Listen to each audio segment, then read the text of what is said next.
क्या आप जानते हैं रावण की मृत्यु के बाद उनकी पत्नी मंदोदरी का क्या हुआ? रामायण के कई ऐसे पात्र हैं जिनके जीवन से जुड़ी बातें आज भी रहस्य हैं। इनमें से एक चरित्र रावण की पत्नी का है जिसके बारे में कई रोचक तथ्य मिलते हैं। आइए जानें रावण की मृत्यु के बाद के उनके जीवन के बारे में। रामायण ग्रंथ में न जाने कितनी ऐसे कथाएं हैं जिनके बारे में आज भी पूरी तरह से जानकारी नहीं है।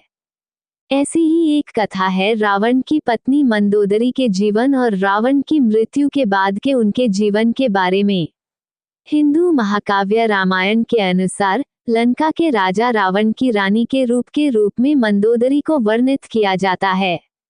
रामायण में उन्हें सुंदर, पवित्र और पतिव्रता स्त्री के रूप में दिखाया गया है।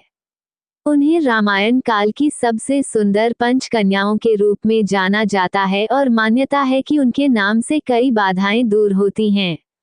आइए जानें रावण की मृत्यु के बाद मंदोदरी के जीवन के बारे में कुछ प्रचलित कथाओं के बारे में। मंदोदरी असुरों के राजा मायासुर और अप्सरा हेमा की बेटी थी। मंदोदरी उस समय की सबसे सुंदर और गुणवती स्त्री थी। इसी वजह से लंकापति रावण ने उनसे विवाह किया और वो लंका की पटरानी बनी।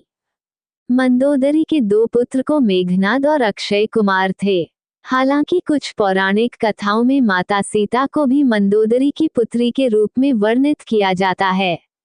मंदोदरी को एक पतिव्रता स्त्री के रूप में याद किया जाता है और अपने पति रावण के लाख दोषों के बावजूद मंदोदरी उनसे प्रेम करती थी और उन्हें अपना सर्वस्व मानती थी।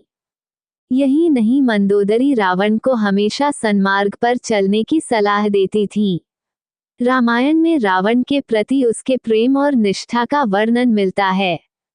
मंदोदरी ने ही करवाया था पति रावण का वध। रावण की मृत्यु के बाद मंदोदरी का क्या हुआ? पौराणिक कथाओं में बताया जाता है कि रामायण काल में प्रभु श्री राम ने जब रावण का वध किया उस समय लंका में सिर्फ रावण के भाई विभीषण मौजूद थे। उस समय राम जी ने विभीषण का राज्याभिषेक कर दिया और उन्हें लंकापति नियुक्त किया। उस समय मंदोदरी ने विभीषण की शरण ले और उनकी पत्नी के रूप में जीवन व्यतीत करने लगी। हालांकि रामायण में इस बात का कहीं बहुत ज्यादा जिक्र नहीं है और कुछ लोगों का मानना ये भी है कि रावण की मृत्यु के बाद मंदोदरी ने मृत्यु को चुना और वो सती हो गईं।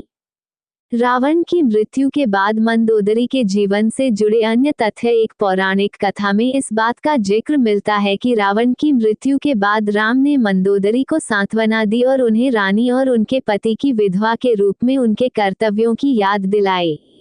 इसके साथ ही उन्होंने लंका के नए राजा की पटरानी बनने की सलाह भी दी, लेकिन मंदोदरी ने विधवा का जीवन ही स्वीकार किया और आध्यात्म में डूब गईं। मंदोदरी ने अपना आगे का जीवन धार्मिक प्रथाओं के लिए समर्पित कर दिया। हालांकि इसका भी कोई ठोस प्रमाण नहीं मिलता है और यह इस तथ्य पर आधारित है कि मंदोदरी एक धर्मपरायण स्त्री थी और शायद इसी वजह से रावण की मृत्यु के बाद उन्होंने ऐसे ही जीवन को अपनाया होगा। हिंदू धर्म की 5 दिव्य कन्याओं का रहस्य। मंदोदरी के बारे में कुछ रोचक तथ्य।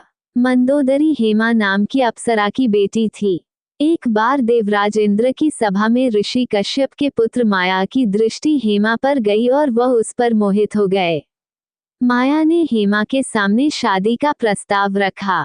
शादी के बाद हेमा ने मायासुर की बेटी को जन्म दिया, जिसका नाम मथुरा रखा गया।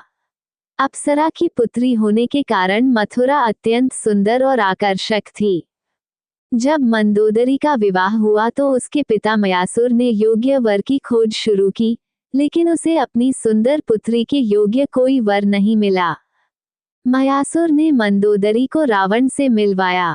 जैसे ही रावण की दृष्टि मंदोदरी पर गई, वह मोहित हो गया और उसने जल्दी से विवाह के लिए प्रस्ताव रखा।